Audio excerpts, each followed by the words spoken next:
It's time. She's spilling the tea. This is The Rumor Report with Angela Yee on The Breakfast Club.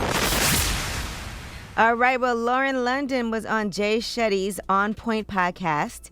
And on that podcast, she was just talking about strengthening her faith and a lot more things. And her message was so powerful during this podcast that I saw a lot of people reposting it and talking about it. When you have this plan for your life, as you should, if or when that gets derailed and you have plan B now to go off that you didn't plan on, it is the ultimate test of surrender. Because at the end of the day, as much control as we think we have, we do not.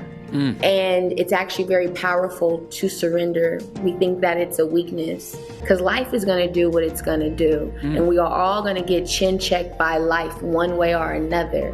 So I might as well focus on my enlightenment and roll with the river and not fight with the rocks. Dropping the clues bombs from Lauren London. She's absolutely right. I got to go listen to that whole podcast with Lauren London, Jay Shetty. man. That was amazing. I saw a lot of people reposting that and being able to relate to that. Yeah, sending Lauren London healing energy always. And she's absolutely right. That's where a lot of the anxiety comes from. You know, just not being able to relinquish control, but we don't have any control, which also gives you anxiety too.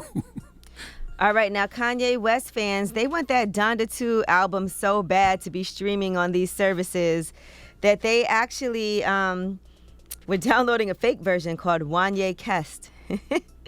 So if you didn't spend that money on getting that stem player, and if you weren't able to figure out a way, you know, to savvily get it online somehow, then people have been going ahead and getting this fake album called Kanye Kest by accident. That shows you once he does put it there, it's going to be, if he does, it'll be really powerful. And in the meantime, Kanye has hosted the Future Brunch, and that is to discuss ownership, controlling the narrative, and disparities in Black media. And that's going to actually air today on Facebook. So here is the trailer that they released. And he did this with Jason Lee from Hollywood Unlocked. It's something that feels so powerful and so calm about us just being together and us being connected. And it's the time where we're not gonna back down. We're not gonna have people say, oh, you need to stop communicating because you're gonna look ramped up. And like, tell me what y'all need. Let's tell each other what we need from each other. So there you have it. He's talking about brand ownership, disparities, controlling your own narrative. And The Game was on Drink Champs, and one of the things that he talked about was Kanye West. He said Kanye did more for him than Dr. Dre.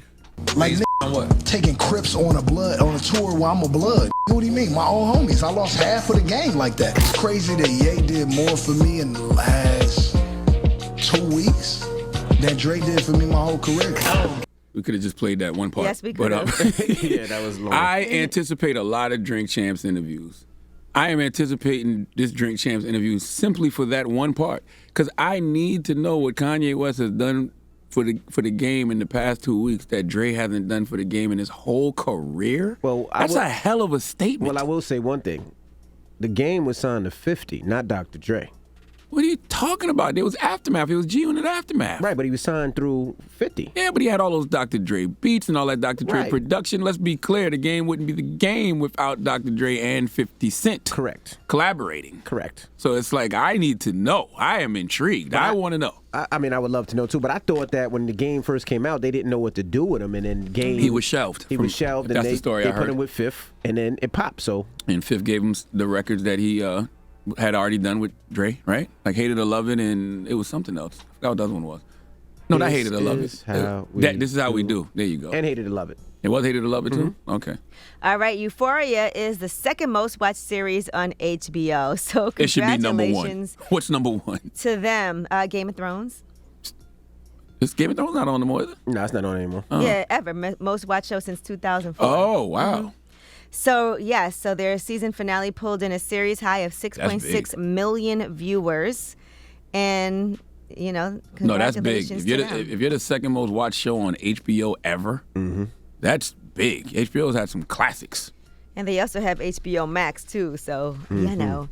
And they're saying that the season 3 is coming in 2024. Yeah, I watched the finale last night. It went just the way I thought it was going to go. If you actually said that's probably what was going to happen. But they not going to come back 2 years from now and still be in high school, are they? They can't. There's no way.